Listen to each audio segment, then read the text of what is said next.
américaine. Et sur le fonctionnement de nos institutions, parfois dans ce pays, il y a des cinéastes qui travaillent. Donc il y en a un, et parmi les plus grands, il s'appelle Raymond Depardon, ça fait 30 ans qu'il regarde le fonctionnement de la justice. D'ailleurs, que la justice, la police ou l'institution psychiatrique le laissent aussi regarder leur fonctionnement. Ça aussi, ça dit quelque chose de l'état d'un pays et de l'état d'une démocratie, parfois. Donc un extrait du film de Raymond Depardon qui s'intitule « 10e chambre ». Après en avoir délibéré, vous déclare coupable des faits qui vous sont reprochés. En répression, vous condamne à une amende de 500 €. Vous recevrez, d'ici quelques mois, une demande du Trésor public d'avoir à vous acquitter de cette amende. En ce qui concerne la suspension de permis de conduire, elle est fixée à 2 mois. Vous avez donc au total 2 mois. La partie que vous avez déjà faite sera imputée. Il y a donc un reliquat et vous recevrez une demande d'avoir à présenter votre permis de conduire. Vous pouvez partir. Merci, madame la présidente. Le tribunal, après en avoir délibéré et par décision contradictoire, vous condamne à la peine de 50 jours amende à 8 € chacun. Donc vous attendez que le service de l'exécution des peines vienne vous demander de régler cette amende. Vous devrez le faire immédiatement. Sinon, vous irez en prison pendant 25 jours. Est-ce que vous avez compris la décision? J'ai très bien compris la décision, mais pendant 50 jours, je dois payer une amende de 8 €. 8 €. Plus Et exactement, je l'envoie comment? Vous les réservez. Et au bout de 50 jours, on vous réclamera la somme globale de 400 €. Je crois que votre avocat va vous expliquer comment les choses se passent avec le service de l'exécution des peines. Vous avez compris? Vous pouvez partir. Si vous avez des documents, maître, vous venez les récupérer. Merci. Et je crois que vous en avez. Affaire numéro 6, Monsieur Toulbia Karim et Madame Laura Lecoubi.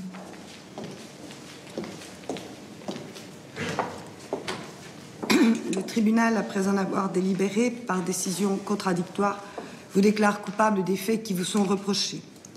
En répression, vous condamne monsieur à 16 mois d'emprisonnement avec sursis et mise à l'épreuve pendant 2 ans avec exécution provisoire. Vous avez donc une peine, et une peine lourde de 16 mois, qui est désormais suspendue au-dessus de votre tête.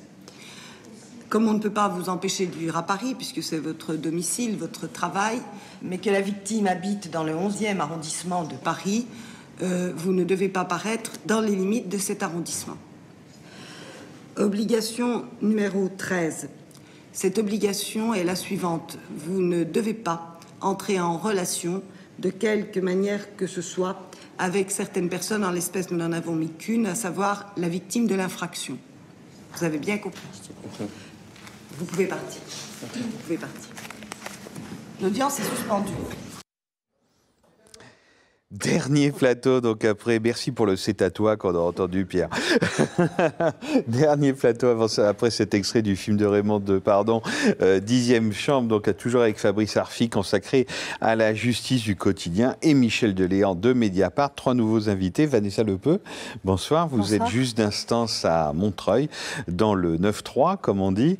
Laure Hennick, bonsoir. Vous êtes avocate. Jean-Paul Tessonnière, bonsoir. Vous êtes également avocat spécialiste du droit du travail, et donc Michel Deléan de Mediapart. Fabrice. Oui, alors on a parlé dans notre premier plateau de la justice anticorruption, qui est une justice quantitativement, Michel Deléan l'a dit, qui traite très peu, qui concerne très peu de personnes, mais qui est symboliquement très fort puisqu'elle nous concerne tous en tant que citoyens. Nous avons essayé d'aborder les blocages de l'institution judiciaire dans ce deuxième plateau. Et là, nous voulons parler d'un peu de la justice sans considération du tout méprisante, de justice de l'ordinaire. Après avoir parlé de l'ordinaire de la justice, on va peut-être commencer avec vous, Laure Hennick. Vous êtes avocate. Vous avez écrit en 2014, il y a 1 an, un livre dont le titre est « Porter leur voix ».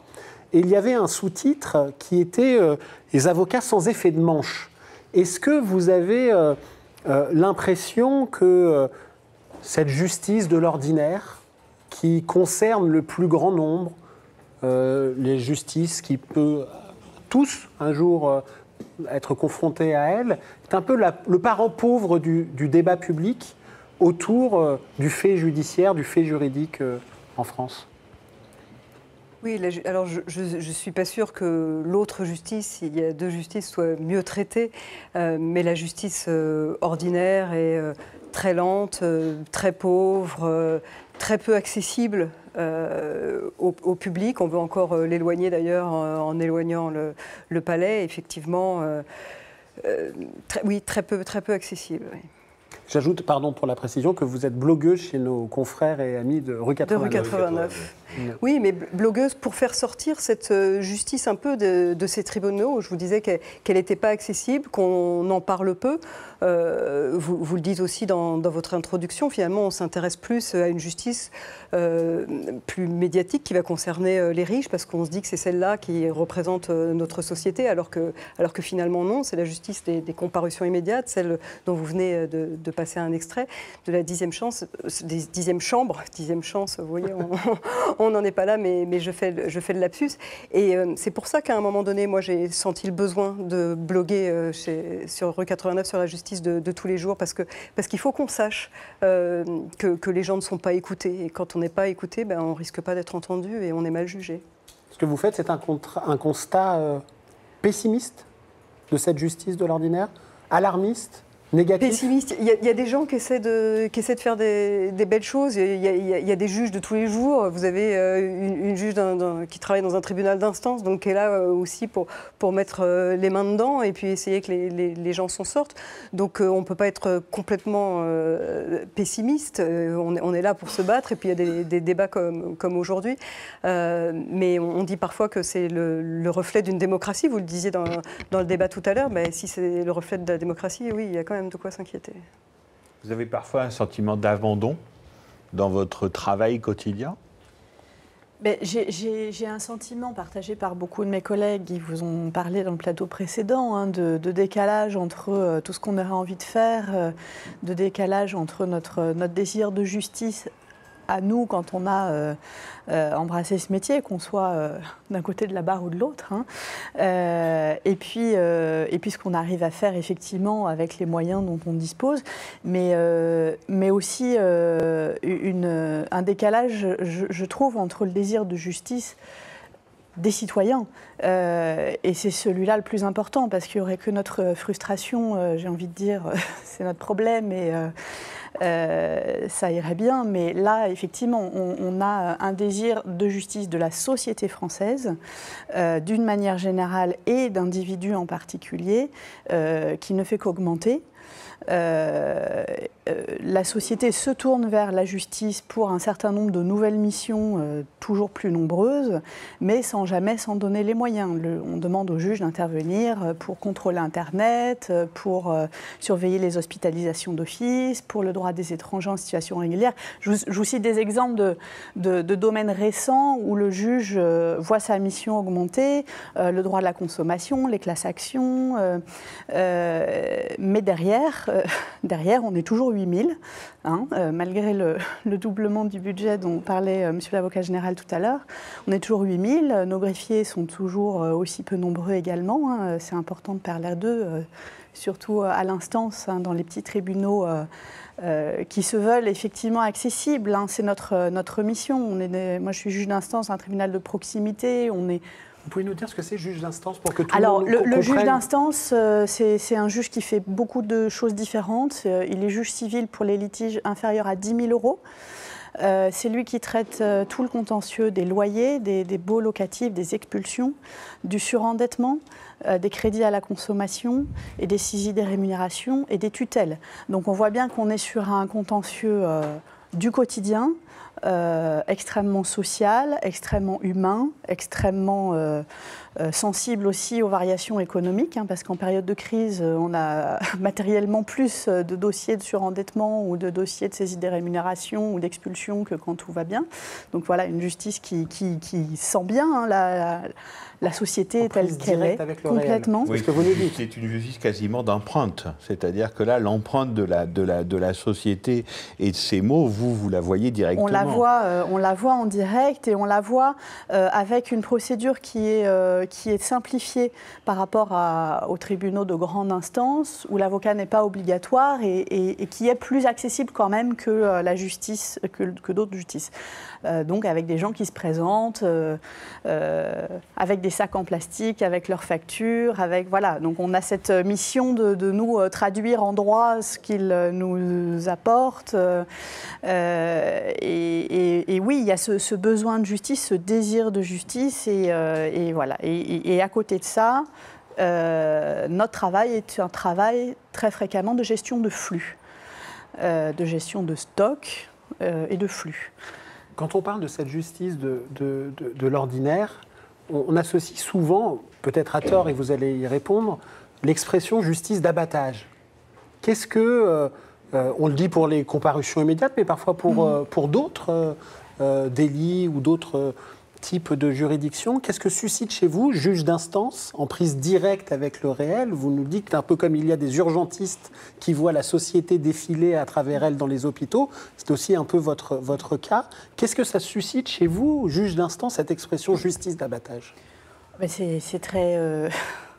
C'est une expression qui me hérisse et qui, voilà, si c'est l'impression que les gens ont quand ils ressortent d'un tribunal, c'est qu'on a failli à notre mission, parce que notre mission, elle est de rendre la justice, de trancher un litige, de donner une décision.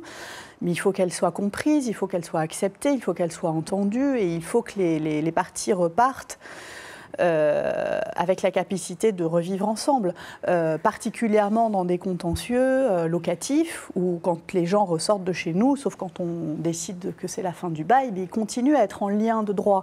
Ils vont continuer à payer ou pas leur loyer, ils vont continuer à rajouter des charges ou pas rajouter des charges. C'est pareil dans le contentieux des élections professionnelles, donc on traite aussi en tant que juge d'instance.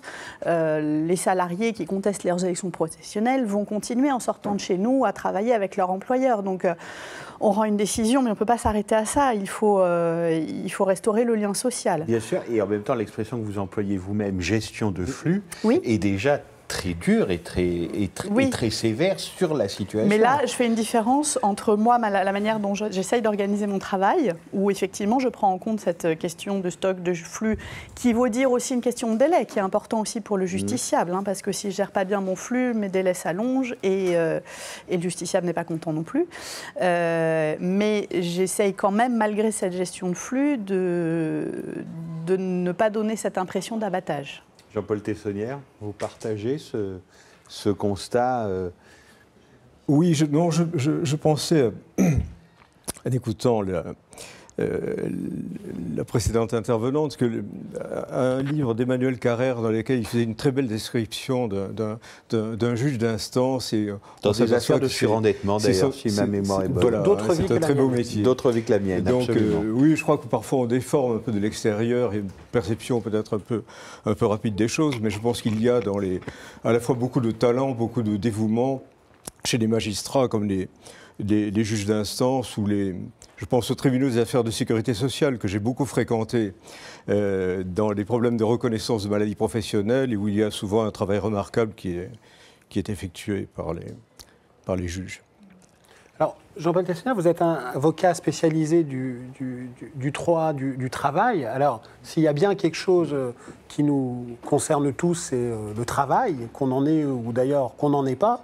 De ce point de vue-là, quel constat vous faites de l'évolution, de la judiciarisation qu'il peut y avoir concernant un certain nombre de problématiques qui peut se passer dans l'entreprise?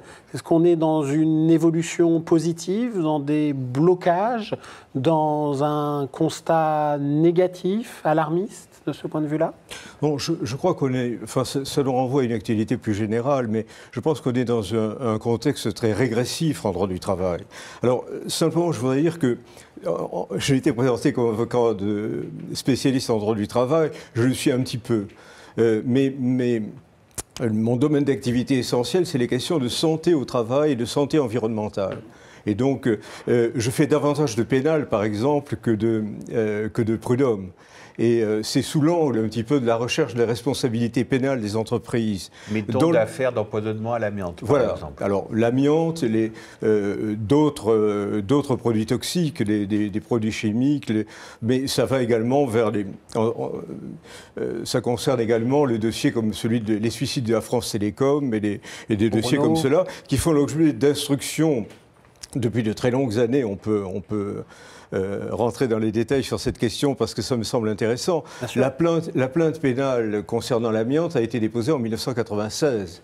Elle concerne une quinzaine d'entreprises. Des instructions ont été menées jusqu'à présent, des informations ont été menées par des juges d'instruction. Aucune de ces plaintes n'a débouché jusqu'à présent devant le tribunal correctionnel. Donc 20 ans de procédure, 19 ans à l'heure actuelle. Un gâchis judiciaire qui vient se superposer à un scandale sanitaire de première grandeur. L'amiante, c'est 100 000 morts sur une période de 30 ans, liés à l'utilisation industrielle de l'amiante, quasiment en totalité. Donc des ouvriers qui ont travaillé dans les usines et qui ont été exposés à l'amiante. Des employeurs qui avaient parfaitement connaissance du danger, et qui ont malgré tout exposé les salariés parce que les bénéfices liés à l'exploitation de l'amiante étaient importants. On a donc là une catastrophe considérable. 100 000 morts, c'est Hiroshima, la dimension. Et j'ai le sentiment que l'institution judiciaire est équipée pour aborder les petits dossiers. Quand je dis les petits dossiers, je veux dire, ça peut être les homicides volontaires, enfin tout ce qui est finalement problème interpersonnel, c'est-à-dire une personne en agresse une autre, etc. La justice pénale est assez à l'aise pour traiter ce type de questions. Un mort, deux morts, je veux dire, ça la préoccupe. Mais quand on est à 100 000 morts, alors là, la justice n'est plus là. On n'a pas l'institution qui correspond à la complexité des dossiers et à l'importance finalement de ces dossiers à traiter. On se trouve dans une situation dans laquelle le pôle santé publique a été désignée pour suivre ces dossiers d'instruction. Madame Berthella-Geffroy a été écartée de ces dossiers dans des conditions sur lesquelles il n'est peut-être pas utile de revenir. Elle n'a pas été remplacée. C'est-à-dire que 3 magistrats sont partis, un remplaçant est arrivé. Ils sont complètement submergés par les dossiers. Donc en fait, la justice renonce. Elle acte quasiment J'ai peur que son la justice renonce. C'est un échec judiciaire épouvantable. Je veux dire, on a des dizaines de milliers de victimes qui attendent qu'enfin un procès ait lieu, tout simplement qu'un procès ait lieu. Et parce qu'on ne sait pas faire, on ne veut pas faire, parce qu'il y a des intérêts qui empêchent cette justice qui concerne 100 000 personnes. C'est compliqué. Cette affaire. D'une part parce que je pense, mais ce serait un autre débat, que le droit de la responsabilité concernant les entreprises a été conçu pour que précisément les entreprises ne répondent pas de leur responsabilité, en particulier pas de leur responsabilité pénale. On pourrait faire comme ça une histoire du droit social et du droit de l'environnement pour voir de quelle manière on a déresponsabilisé les entreprises. Donc les textes ne seront pas eux-mêmes adaptés. On traite l'affaire de l'amiante sous l'angle de l'homicide par imprudence, alors que c'est tout sauf une imprudence. C'est au contraire un acte rationnellement établi, délibéré. Ce sont des crimes d'organisation. Donc on a déjà un code pénal qui n'est pas adapté à la réalité des crimes technologiques ou des crimes industriels. Et ensuite, on a une institution judiciaire, et notamment l'institution de l'instruction, qui est complètement inadaptée également au traitement de ces dossiers. J'ai participé au procès de l'amiante à Turin, le procès Eternit à Turin. Oui. Là, il n'y a pas de juge d'instruction, mais il y a des parquets qui sont organisés, je dirais quasiment militairement, avec une sorte de hiérarchie extrêmement ordonnée. Et on a à l'audience du tribunal correctionnel une dizaine de magistrats du parquet qui viennent soutenir les parties du dossier qu'ils connaissent. Et l'efficacité de la justice italienne dans ce domaine a été beaucoup plus importante que la situation d'incurie, de déshérence dans lesquelles se trouve l'instruction des dossiers de l'amiante en France à l'heure actuelle. Parquet indépendant, il faut le rappeler, en Italie, contrairement en France. Oui, absolument, oui, tout à fait. Michel ? Oui, pour prolonger ce que vous disiez, il y a effectivement, en France, on a aussi cette capacité à empiler des dispositifs et à faire des effets d'annonce. Pendant très longtemps, les petits tribunaux qui récupéraient une plainte pour un problème d'environnement, avec ou sans victime, étaient embêtés pour la traiter, surtout si c'était l'industriel ou le maire du coin. Et donc la tendance a été petit à petit, comme en matière économique et financière ou comme en matière de terrorisme, à faire remonter les dossiers sur Paris. Et pendant très longtemps, vous aviez comme seul juge d'instruction, effectivement, Marie-Odile Berthella-Geoffroy, qui était donc seul avec des kilos de dossiers partout et qui avait 2, 3, 4 gendarmes pour mener toutes ces enquêtes et qui était installé dans les locaux somptueux du pôle économique et financier, installé en grande pompe et qui était censé, il y a 15 ans, régler tous les problèmes de corruption. Bon, ils sont toujours là. Et aujourd'hui, effectivement, après avoir annoncé plusieurs fois qu'il y aurait un vrai pôle de santé publique qui était glorieusement doté de 2 juges d'instruction, puis 3, on est revenu à 2.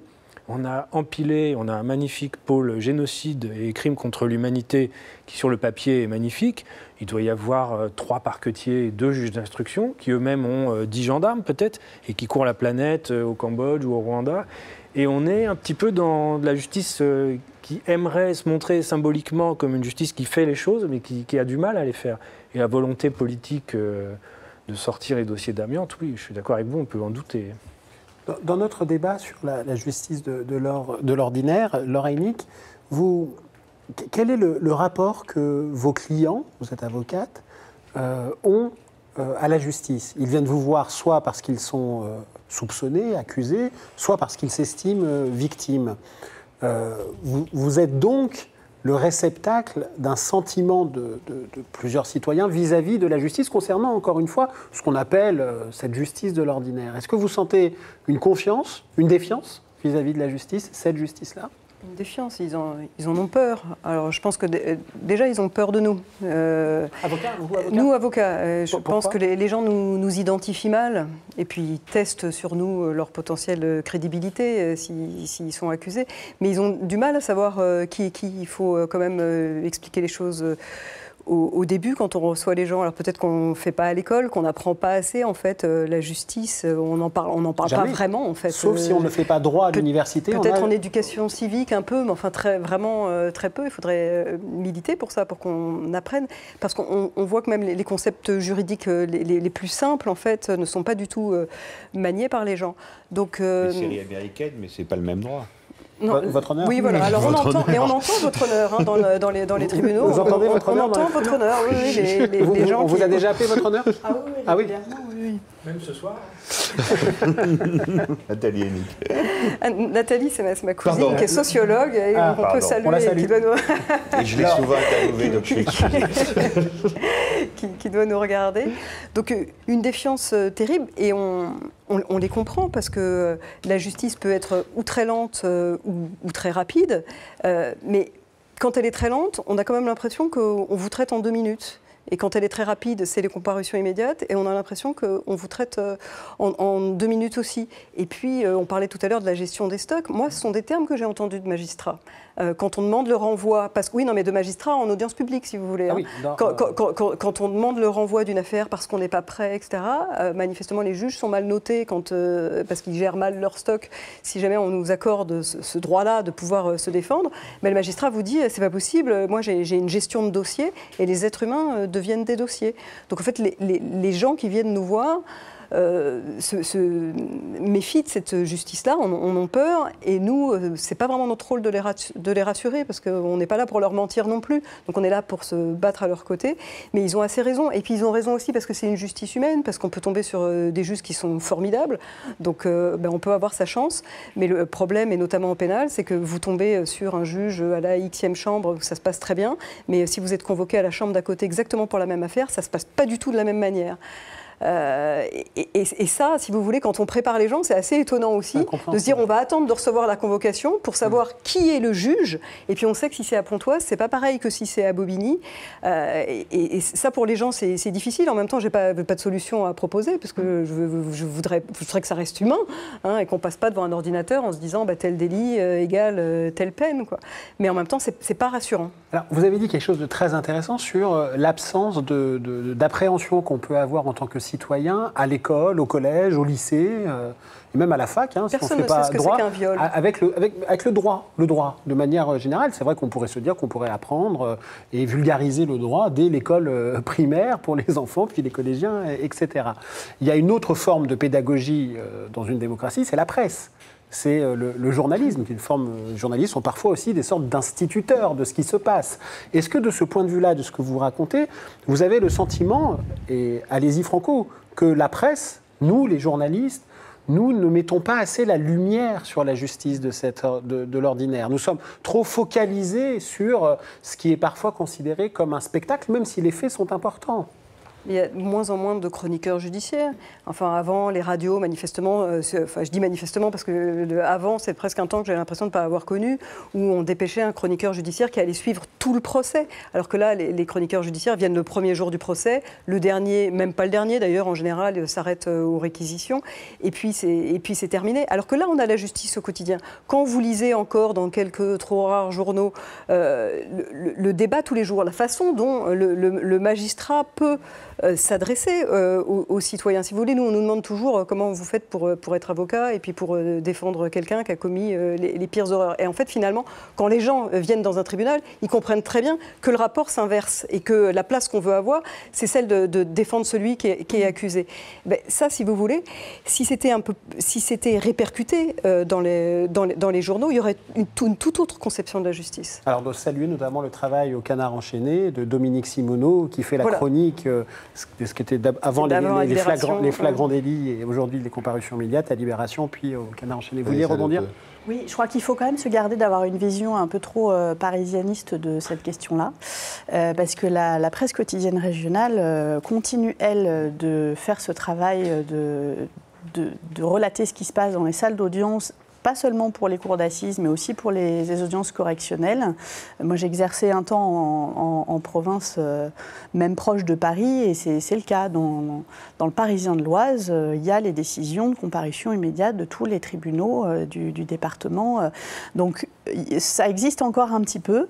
Je vous rejoins tout à fait sur le fait du manque d'éducation civique qui devrait être beaucoup plus ancré dans les programmes scolaires, ne serait-ce que la différence effectivement entre un avocat et un magistrat, entre le droit civil et le droit pénal. Enfin, quand on discute avec des novices, c'est vrai qu'on est assez abasourdi du gouffre de connaissances.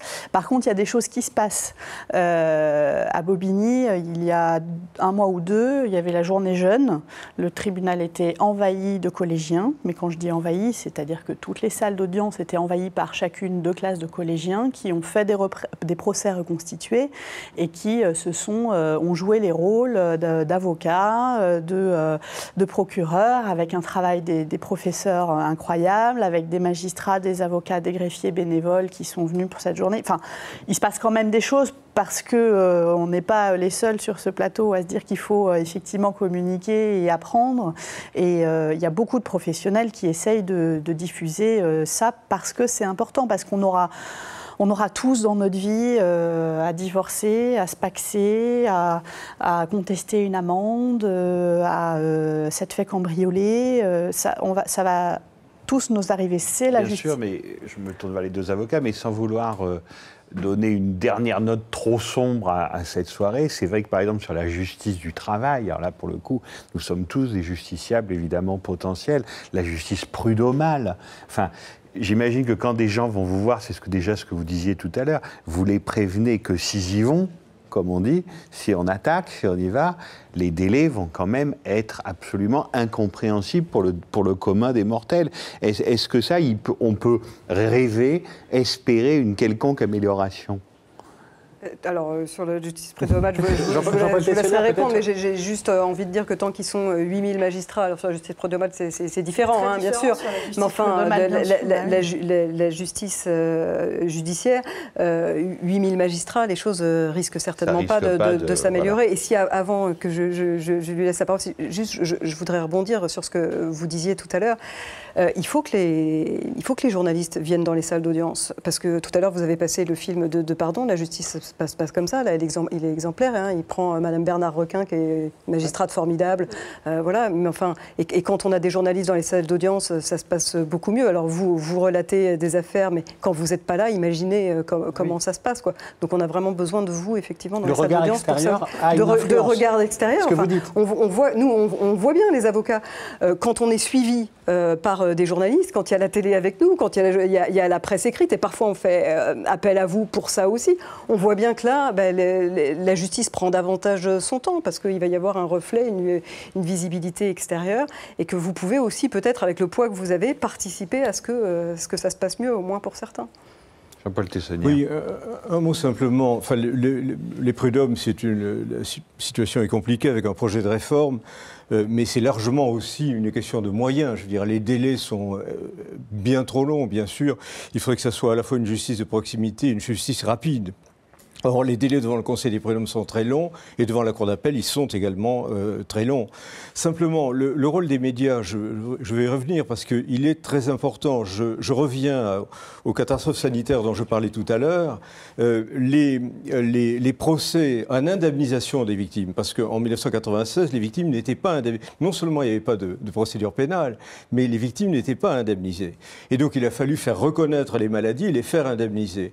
Et l'essentiel de la bataille, finalement, a été celle de la visibilité et donc de la médiatisation. Alors, le problème, c'est que dans les risques modernes, il se passe 20 à 30 ans entre le moment où les gens sont exposés à un risque, un toxique, et l'apparition pour les cancérogènes, 20 à 30 ans, le cancer apparaît 20 à 30 ans plus tard. Donc ce sont des catastrophes invisibles. Les gens sont atteints par les maladies alors qu'ils sont partis à la retraite, qu'ils sont dispersés, qu'ils n'ont plus la solidarité du lieu de travail. Et donc la question de la visibilité est une question essentielle. Et les procédures en reconnaissance qui ont été introduites de façon massive devant les juridictions de sécurité sociale ont été très fortement relayées. Je pense à FR3 notamment en province lorsque les procès avaient lieu. Et c'est cette médiatisation qui a permis finalement au scandale de l'amiante d'apparaître pour ce qu'il était. Alors le travail n'est pas complètement terminé, la dimension pénale est encore en situation difficile, comme je l'indiquais tout à l'heure, mais l'appui des médias a été un moment essentiel à la fois de la mobilisation des victimes et de la reconnaissance des dommages qu'ils subissaient. Ce que vous nous dites, pour bien comprendre, la justice est aussi un outil répressif, évidemment.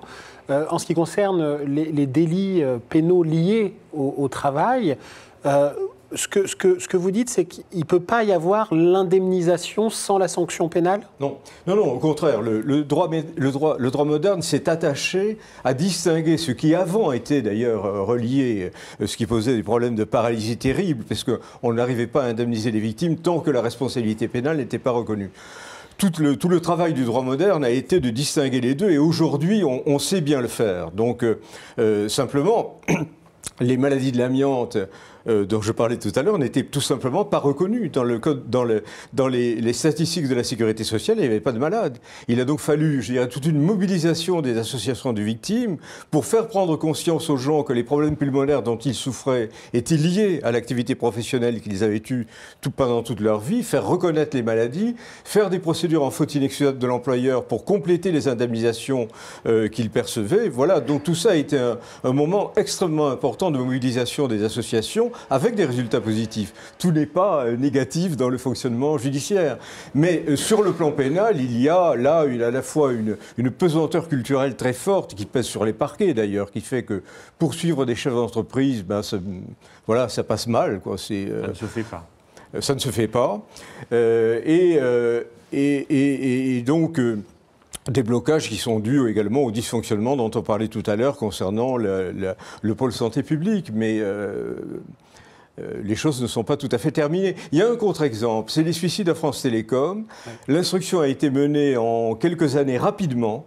Et aujourd'hui, le dossier est en cours de règlement. On attend les réquisitions du parquet général, des réquisitions du parquet pour le mois d'août prochain. Et on renvoie sans doute du tribunal correctionnel de l'ancien PDG de France Télécom et de ses deux adjoints pour la question de la vague de suicides qui s'est produite il y a quelques années. Michel Lelian, un dernier mot ? Oui, très vite. En fait, une des questions qu'on peut se poser quand on écoute tous les professionnels de la justice et quand on observe un petit peu leur travail, c'est de se demander si on n'a pas raté des occasions ces dernières années de dépénaliser, puisque depuis 30 ans, on n'a fait que créer de nouveaux délits, de nouvelles infractions, et on a une machine aujourd'hui qui punit autant qu'elle peut, mais qui est engorgée, et des textes à appliquer, plus ou moins facilement. Et un rapport a été remis il n'y a pas très longtemps au garde des Sceaux qui suggérait timidement de dépénaliser quelques infractions routières ou des infractions pas très importantes d'un point de vue judiciaire, comme aujourd'hui, les gens ne le savent pas forcément, mais il y a encore en prison des gens pour non-paiement de pension alimentaire ou pour des infractions routières ou pour des petites choses qui pourraient se régler autrement avec une amende ou avec un travail d'intérêt général et qui ne nécessitent pas les consommations de stupéfiants. Et on a l'impression aussi que ce gouvernement, parmi d'autres choses, a perdu une occasion peut-être de dépénaliser et puis de recentrer la justice sur des choses importantes qui sont celles dont on a parlé et pour lesquelles les gens, pour le coup, ont vraiment besoin d'aller chercher un juge. Merci beaucoup à tous. Merci Michel, merci Fabrice, merci à Mathilde Mathieu qui est là-bas de m'avoir accompagné pendant ces 2h10, donc sur ces 3 plateaux, sur quand même la nécessaire réforme, si je vous ai quand même à peu près tous écoutés, de la justice française. A priori, c'était notre dernier live, notre dernière journée de la saison, mais c'est pas si sûr. Voilà, Edoui me dit que c'est pas si sûr. Donc Edoui me dit que peut-être on aura un rendez-vous. On aura peut-être un rendez-vous début juillet avant de vraiment s'arrêter. De toute façon, à bientôt. Il me reste à vous dire que le 18h consacré à la nouvelle revue que lance Mediapart avec la découverte Le Crieur doit déjà être en ligne. Le 19h consacré à l'événement politique espagnol des dernières élections municipales et régionales de la fin du mois de mai dernier aussi doit déjà être disponible en ligne. Et que l'offre pendant encore 1h10, disons jusqu'à minuit, eh bien c'est 20 € pour 6 mois d'abonnement à Mediapart. À très vite.